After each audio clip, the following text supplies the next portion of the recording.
Hi everyone, this is Olajumoke Tokode. I'm an RN by profession. I work in labor and delivery. I'm presently offering the breastfeeding course at the British Columbia Institute of Technology.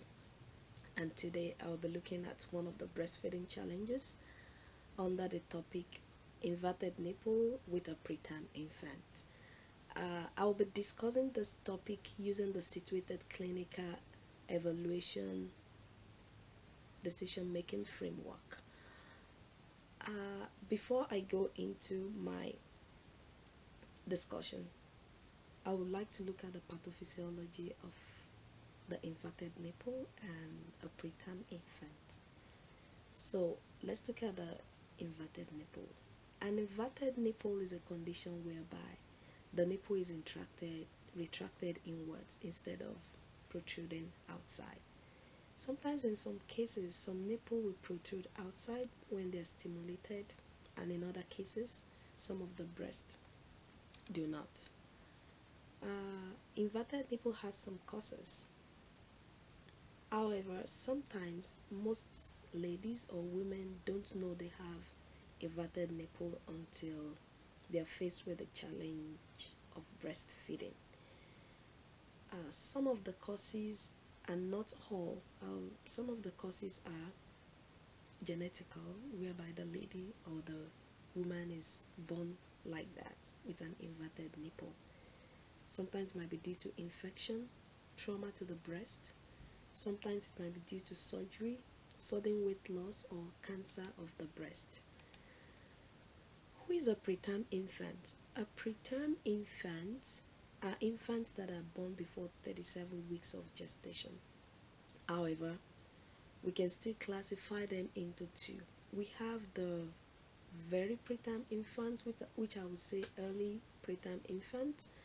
They are born before 32 weeks or between 28 to 32 weeks of gestation. And we have the late infants. We usually call them the late pretenders. They are born with between 34 and 36 weeks of gestation. It's easier to deal with the very preterm because you know they are preterm, but the late preterm, especially those that are born around 36 weeks, you might have to clinically observe them, like do more observation to know that they are not really feeling well from the mom, or they are just or they are showing the features of a preterm infant. Because initially when they are delivered, they cry well, they start sucking well, but all of the sudden along the line they get really tired and then they get sleepy at the breast. So this is why I've classified them into two. So we don't have to neglect this class of babies too, because there's still time as preterm. According to WHO, about 15 million babies are born preterm every year in the world. Preterm delivery has its own causes too. Some of the causes are preeclampsia, fetal distress, intrauterine growth restriction, pregestational or gestational diabetes, congenital malformation, renal disease, and intrauterine fetal damage. So these are the reasons why we will want to deliver a baby early, or the baby is delivered early. One of them cause is incompetent cervix, whereby the cervix decides to dilate early and there's no way of stopping it, and the baby is delivered. There are some factors that affect breastfeeding in a preterm infant and a mother with an inverted nipple. I'm just going to look at some of it, not all. One of it is a gestational age of the infant. Because these infants are preterm, they don't have enough energy. They have low energy storage. And for breastfeeding, the baby actually needs more energy to breastfeed from the mom. So this is one of the reasons why the baby, when they are breastfeeding, they get sleepy at the breast, or they get easily tired, or they don't even show interest at all. Sometimes they suck on and off, like they start very well, and then in about 5 minutes they are back to sleep. Another factor is inability to latch properly to the breast. Because the mother's breast tissue, the nipple that's supposed to be protruding outwards, it's not really coming out. The baby finds it very difficult to latch onto that breast. So it's another reason why the baby really gets fussy or frustrated, because when they do it once, twice, and there's no success, they just get tired and they just sleep, or they show no interest in breastfeeding at all. Another thing is a sore nipple from poor latching. So if the baby, let's say it's a late preterm, latches on at all, and the baby is not able to latch onto the nipple, the baby actually latches onto maybe a part of the breast to hang onto it, so the mother gets a sore nipple from that. How do we know what is happening? One of the cues that will help us to know that something is really wrong is, one, our physical assessment. The physical assessment can be done through a pinch test, in which the breast is stimulated, and it allows you to see if the nipple protrudes outside. So either ways, if the nipple protrudes or does not protrude, that will help you to know if the mom and the baby are really doing well with their breastfeeding. Then sometimes when you observe the baby at breastfeeding, you'll be able to know that something is actually wrong with the feeding. The baby gets fussy, the baby cries, the baby goes on and off at the breast. They should now look at the mom and the baby and observe them. What is the cause? Is it the nipple? Is it the baby? Is it because the baby is preterm? We can always get answers from this. And another thing that will make us to know that there's a problem, if there's a weight loss in the infant is not gaining weight. So you have to observe, see, talk to the mom, talk to the parents, see, when your baby latches on, can you show me how your baby latches on?